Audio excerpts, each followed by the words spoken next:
Today I'm talking to Christine Tizzard, chef, author of Cook More, Waste Less, ambassador of Love Food, Hate Waste initiative. Hi, Miss Tizzard. Hello, Robert. How are you? I'm so excited to be here with you in your kitchen. Thank you. I love cooking, so I thought we could make one of your recipes from your new cookbook, Cook More, Waste Less. While we talk today, I will post the recipe below, but everyone should buy your book. We've been trying recipes from it all month now, and they're all great. I'm so happy to hear that. And I'm also so happy that you're so young and you like to cook so much already. I think it's amazing. I do. What recipe did you choose to cook from a book? Maybe that's a surprise. Oh, okay. All right. Let's keep it a surprise then. 1.3 billion tons of food are wasted before it even gets to the store. How much of the food we buy is wasted? Well, there's been a lot of studies about this, but in a roundabout term, we have to think about a third of all the food produced globally gets wasted. And when that translates into the everyday household, like when you go grocery shopping, think of it as about a quarter of the food that you buy at the grocery store will end up going in your garbage. Wow. Yeah, it's a lot. Yeah. How much does that cost per family? Well, of course, it's going to vary, but I'm one of the ambassadors for Love Food, Hate Waste Canada, and they've done some great research and studies. And it looks like the average Canadian household will waste over $1,000 a year in food. And that's just the average household. So there's a lot of people out there that, buy more groceries, a lot of people out there that buy less, but on average, over $1,000 a year. Wow. Poof. Probably maybe more than $1,000 because some people like to spend at least $100 when shopping every single time. So Yeah. probably at least if that's what you do, that's probably going to be at least $5,000 of. Possibly. And that's why it's on an average, so they have to average everything out to try to get an idea. But yeah, I know some people that spend a lot of money on food, believe me. What sort of food are we throwing out? So there are some foods that are very commonly thrown out, but the biggest one are the foods that are most perishable. So things like fresh fruit, fresh vegetables, things that go bad quickly, people tend to buy, and then they either get busy and they forget to cook it, or it gets lost in the back of their fridge, or they don't know how to store it properly. And those tend to be the items that go bad fairly quickly. Or actually, get thrown away most often is the perishable foods.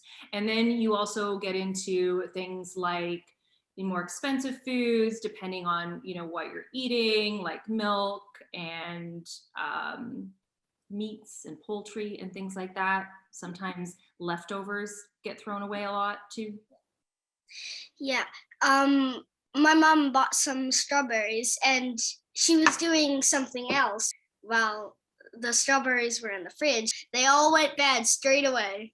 Berries are the worst for that, and it's because if they're not local and you're getting them from a local farmer, we don't quite know how fresh they are when we get them at the grocery store. So sometimes we get them at the grocery store and we think we're going to get a few days out of them, but they could have been traveling to us for a week, and we get them, and then in one day, all of a sudden they're bad. Yeah, they go bad. I know. Sucks. And berries are not cheap. No, they aren't. They aren't. But they're really yummy though. They are really yummy. Yeah. I read that 25% of the food wasted globally could feed all 690 million people hungry today. That's a shocking statistic. How can we distribute food better? Well, that's a very big question. And it's not something that I personally have an answer to because there's a lot of big companies in play that make big decisions when it comes to our food and where it goes. But I think the biggest thing for us is to do something like what you're doing today, which is educate.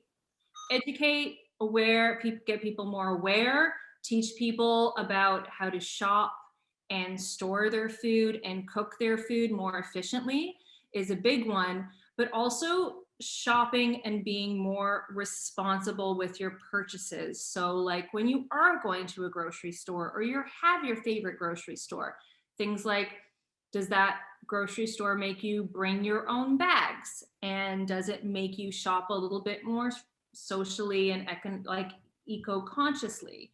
But I think awareness is the biggest key to trying to change things around a little bit.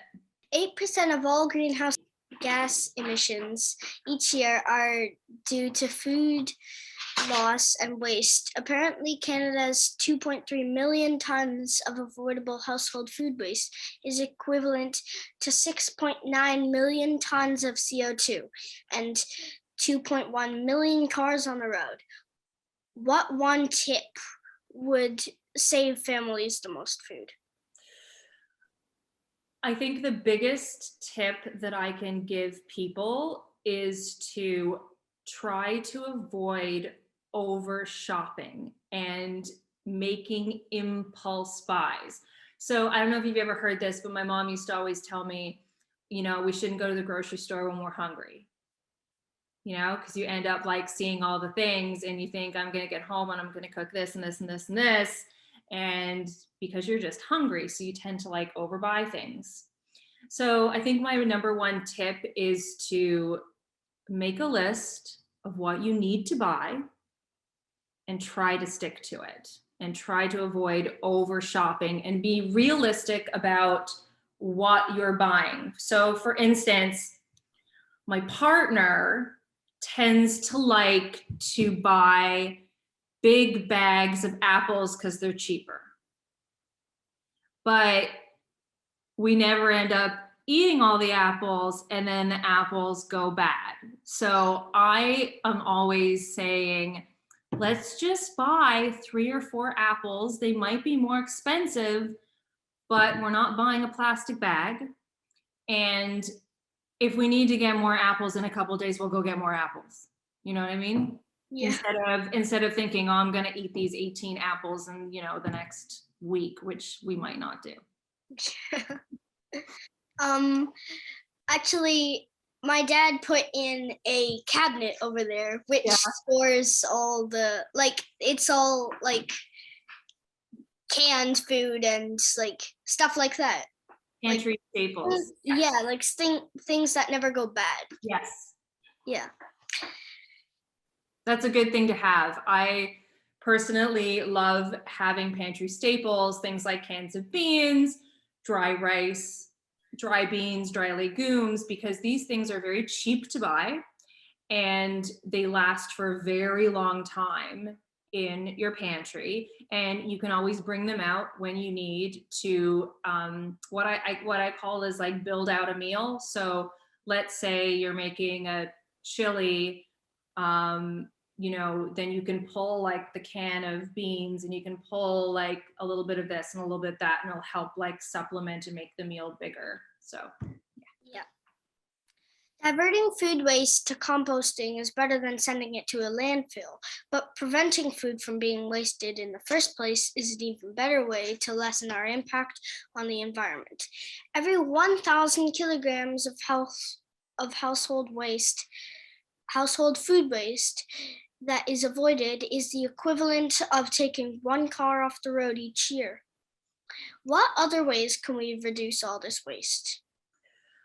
Well, depending on where you live, I always tell people to really make an effort to try to figure out what can be composted, what can be recycled, because depending on where you live, like if you live in Toronto versus like I live, just outside Hamilton in farm country. The rules are very different on what I can and cannot throw away.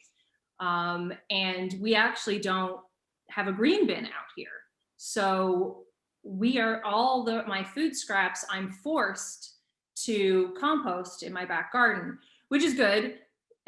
In some ways, it's messy and annoying in other ways, but the fact that I'm forced to do so makes me a little bit more aware on doing those things. But trying to, once again, we're back to the whole education thing, right? Like educate yourself on what you can do, what is best, where you live and that type of thing. But I always like to tell people when they go to the grocery store to just try to avoid buying, at the most, try to avoid buying anything in packaging at all.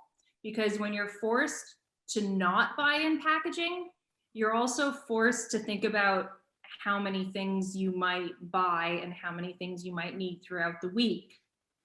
So it won't end up going in the garbage.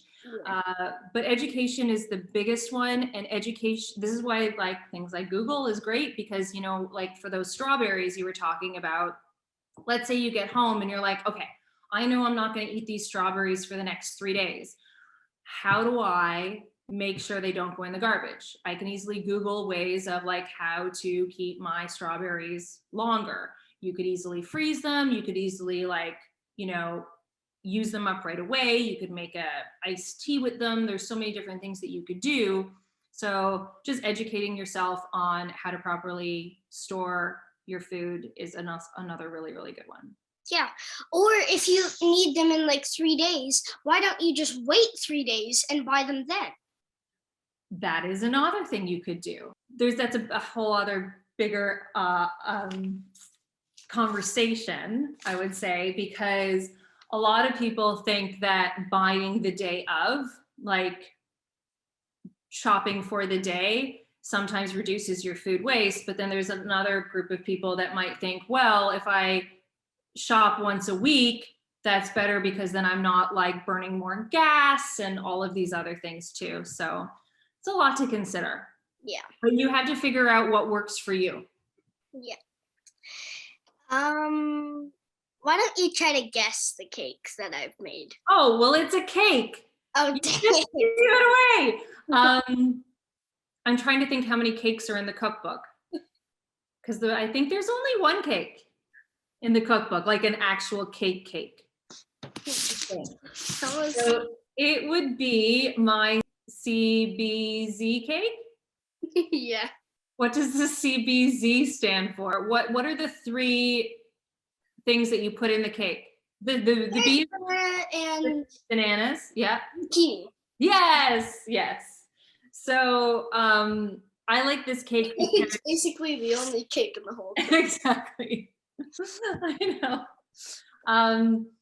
Yeah, I wanted to do this one because I love carrot cake, I love banana bread, and I love zucchini bread. And they are 3 things that I make a lot to use up my bananas, use up wrinkly zucchini, and use up a few carrots that I might have. So I decided, why not make a cake putting them all together? So maybe. Looks fantastic. You did a really good job. Thank you. Here, hold on. Wow. Grab a knife. Oh my goodness. I have a knife. Ready? You have a knife. Yeah, let's give her. I've been waiting for like a week for this. A week? Oh my goodness. So was it an easy cake to make, or was it complicated? It was pretty complicated. Really? Oh, you did 3 layers and everything. Look at that. I made it all by myself. I am 9. So you're 9? Oh my gosh. Okay, so what was the hardest? Do you remember what the hardest thing was to do with the cake? Being 9, what was the hardest thing you think? Probably grating the carrots. Probably the carrots. It takes so long. The carrots are the worst. It does. It tastes like I made carrot cake for Easter last weekend, and that was the worst part. It would not be fun doing that. I know. Fun. Well, let me know what you think.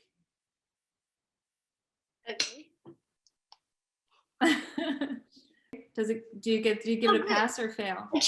That's so good. I changed it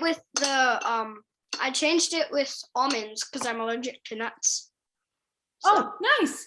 Oh, good idea. Very good idea. That's the great thing about some of these classic recipes is that you can always just swap change things out. some ingredients that you don't like. Exactly. This cake is very good. Thank you very much. Thanks so much for joining me today, Miss Tizzard. And remember, together kids can save the world. Please like and subscribe. Thank you. Thank you very much. Bye.